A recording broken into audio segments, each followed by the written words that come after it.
Welcome back to our YouTube channel. ഇതാട്ടോ ഒരു royal പപ്പായ. ഇതിൻ്റെ വെയിറ്റ് എന്ന് പറയുന്നത് 5 kg വരെ ഉണ്ടായിട്ടോ.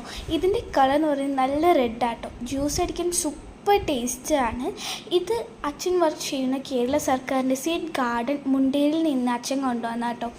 ഇതിൻ്റെ വിത്ത് മാത്രമല്ല പലതരം വെറൈറ്റി ഫ്രൂട്ട്സ് വിഭവങ്ങളും ഇവിടെ ലഭ്യമാണ്. ആവശ്യമുള്ളവർ 23 വരുന്ന ഡിസംബർ 26 ടു ജനുവരി 3 വരെ കേരള സർക്കാരിൻ്റെ നിറവ് പരിപാടി ആരംഭിക്കുന്നതാട്ടോ. ഏവർക്കും സ്വാഗതം. ഇത് നല്ല സ്വാദായിരുന്നു കേട്ടോ ഗൈസ് കഴിക്കാനായിട്ട്. അപ്പം ഇങ്ങനെ ഓരോന്നിനെയും തൊലി കളിയുന്ന കാണുമ്പോൾ തന്നെ നമുക്ക് എന്താ പറയുക, തിന്നത് നല്ല തോന്നുന്നുണ്ടായിരുന്നു കേട്ടോ. അതിനുശേഷം ആദ്യം തന്നെ അമ്മ ഫോക്ക് യൂസ് ചെയ്തിട്ട് ആദ്യം അമ്മ കഴിച്ചത് കേട്ടോ. ഞാനവിടെ ഭയങ്കര കൊതിയെ നിന്നിട്ടുണ്ടായിരുന്നു. പിന്നെ ആദ്യം അമ്മ എന്നെ തിന്നു. എന്നിട്ട്